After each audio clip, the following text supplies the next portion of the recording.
Chapter 9 The Market Revolution, 1800 to 1840, Parts 3 and 4. Part 3 The Free Individual. By the 1830s and 40s, the market revolution and westward expansion had profoundly affected all Americans' lives, reinforcing older ideas of freedom and creating new ones. American freedom had long been linked with available land in the West. In this period was coined the phrase, manifest destiny, referring to the divine mission of the United States to occupy all of North America and extend freedom despite any cost to peoples and nations already there. But an old idea connecting freedom and a divine mission to move west and settle land had its origins in colonial times. In national myth and ideology, the West would long remain a sanctuary for the free American. To many, the settlement and exploitation of the West offered America a chance to avoid becoming like Europe, where society was marked by fixed social classes and large numbers of wage-earning poor. In the West, free or cheap land was abundant and factory labor less common. The West seemed to offer men facing wage labor and rising land prices in the East an opportunity to gain economic independence, the social condition of freedom.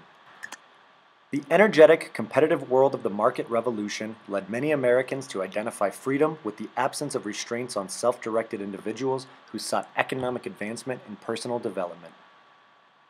Opportunities for personal growth presented a new definition of Jefferson's pursuit of happiness that well fitted the new America, in which westward expansion and market relations shattered old spatial and social boundaries. A group of New England intellectuals, called the Transcendentalists, reflected this national mood in their writings and activities. Together, they insisted that individual judgment should take precedent over existing social traditions and institutions. Ralph Waldo Emerson defined freedom as an open-ended process of self-realization, in which individuals could remake themselves and their own lives. Henry David Thoreau called for individuals to rely on themselves. In this era, the term individualism was first used. Unlike in the colonial period, many Americans now believed individuals should pursue their own self-interest, no matter what the cost to the public good, and that they should and could depend only on themselves. Americans more and more saw the realm of the private self as one in which other individuals and government should not interfere. The popular religious revivals that swept over the nation during the Second Great Awakening added a religious dimension to the celebration of self-improvement, self-reliance, and self-determination. These revivals were first organized by established religious leaders worried about low levels of church attendance, but reached their height in the 1820s and 30s when the Reverend Charles Grandison Finney held revivals in New York.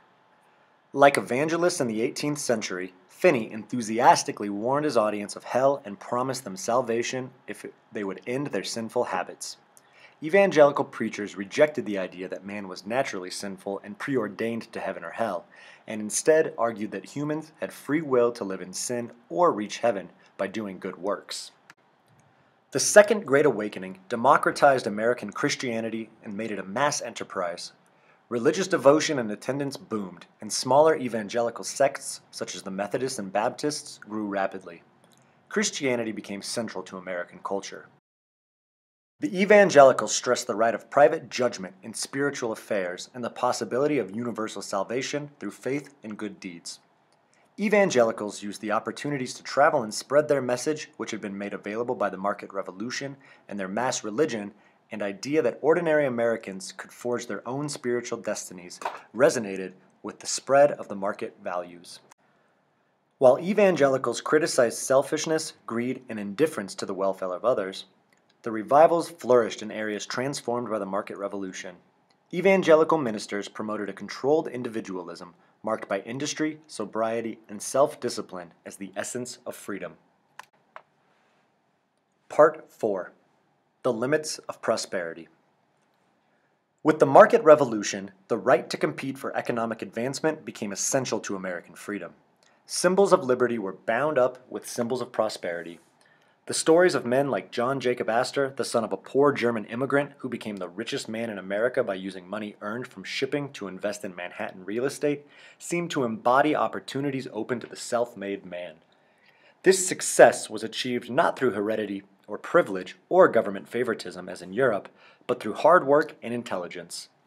The market revolution and expanding commercial life enriched bankers, merchants, industrialists, and planters, and produced a new middle class of clerks, accountants, and other professionals, such as teachers, doctors, and lawyers.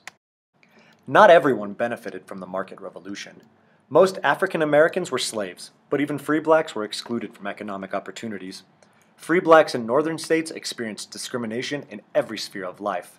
They were segregated into the poorest and most unhealthy areas of cities like New York, Philadelphia, and Cincinnati, and were subjected to assaults and riots by white mobs.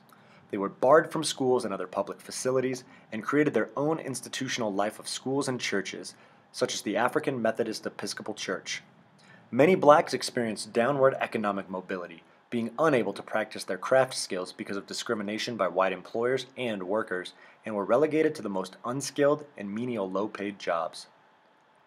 Blacks also could not take advantage of the opening of the West either, since federal law barred blacks from accessing public land, and some western states prohibited them from even entering their territory. Many opportunities created by the market revolution were also closed to women. As the household declined as a site of economic production, women's traditional roles were undermined by mass-produced goods once made at home. Some women entered factories, while others embraced a new definition of femininity centered in women's ability to create a private sphere in the home, removed from the competitive tensions of the market economy. Here, her role was not to produce things, but to sustain non-market values, such as love, friendship, and mutual obligation, providing men with a shelter from the rigors of the market. Earlier ideas of Republican motherhood were replaced by this cult of domesticity. Virtue came to be defined as a personal quality associated with women who were expected to be sexually innocent, beautiful, frail, and dependent on men. The cult of domesticity minimized even women's indirect participation in public life, viewing women as nurturing, selfless, and ruled by emotions, while seeing men as rational, aggressive, and domineering. While men could move freely between the public and private spheres, women were to remain confined within the private family. But the cult of domesticity did not capture the realities of life for the many women who worked for wages at least part of their lives. Women who worked outside of the home could not compete freely for jobs, since only low-paid jobs were open to them, and married women could not sign their own contracts or, until after the Civil War, keep their wages, which went to their husbands. Many poor women worked as domestic servants, factory workers, and seamstresses. For the middle class, however, respectability was earned in part by keeping wives and children at home and hiring women to do household work in middle-class homes, which were segregated in neighborhoods distant from other classes. Even working-class men adopted these values and protested that capitalism was ripping women from the home and subjecting them to exploitation and abuse in the marketplace. Many Americans experienced the market revolution as a loss of freedom. The economy suffered a sharp recession in 1819, a depression starting in 1837, and several downturns in between, all of which caused high levels of unemployment and reduction in wages.